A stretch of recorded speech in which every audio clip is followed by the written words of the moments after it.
امام نہ کرے تو مقتدی بھی نہ کرے۔ مطلب 5 باتیں ایسی ہے کہ اگر امام نہ کرے تو پھر مقتدی کو بھی وہ 5 باتیں نہیں کرنی چاہیے، اور وہ 5 باتیں یہ ہے۔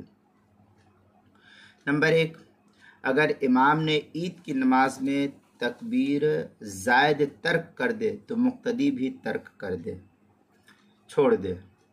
نمبر 2، اگر امام نے قاعدہ اولا ترک کر دیا ہے، چھوڑ دیا ہے، تو مقتدی بھی قاعدہ اولا کو چھوڑ دے اور امام کی متابعت کرے۔ نمبر 3، اگر امام نے سجدہ تلاوت کو چھوڑ دیا ہے تو مقتدی بھی سجدہ تلاوت کو چھوڑ دے۔ نمبر 4، اگر امام نے سجدہ سہو ترک کر دیا ہے تو مقتدی بھی سجدہ سہو کو ترک کر دے، چھوڑ دے۔ نمبر 5، اگر امام نے وتر کی نماز میں دعائے قنوت نہیں پڑھی اور رکوع میں چلا گیا تو اس صورت میں بھی اگر دعائے قنوت پڑھنے کی صورت میں رکوع فوت ہونے کا اندیشہ نہ ہو تو دعائے قنوت پڑھ لے، اور اگر دعائے قنوت پڑھنے کی صورت میں امام کے ساتھ رکوع فوت ہونے کا اندیشہ ہو تو دعائے قنوت نہ پڑھے بلکہ رکوع میں چلا جائے اور امام کی متابعت کر لے۔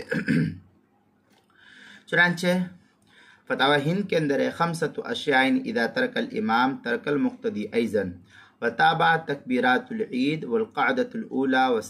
وسجدۃ التلاوہ والسہو والقنوت اذا خافت فوت الرکوع۔ اس طریقے کے الفاظ فتاوی ہندیہ جلد نمبر 1 صفحہ نمبر 90، الفصل السادس فیما یتابع الامام وفیما لا یتابع، جو مکتبہ ماجدیہ کا چھپا ہوا، کوئٹہ بلوچستان کا چھپا ہوا نسخہ، اس کے اندر حلبی کبیری صفحہ 528، قبیلہ فصل قضاء الفوائد، جو سہیل اکیڈمی لاہور پاکستان کا چھپا ہوا نسخہ، اس کے اندر فتاوی شامی جلد نمبر 2 صفحہ نمبر 11، باب الوتر والنوافل مطلب فی القنوت للنازلہ،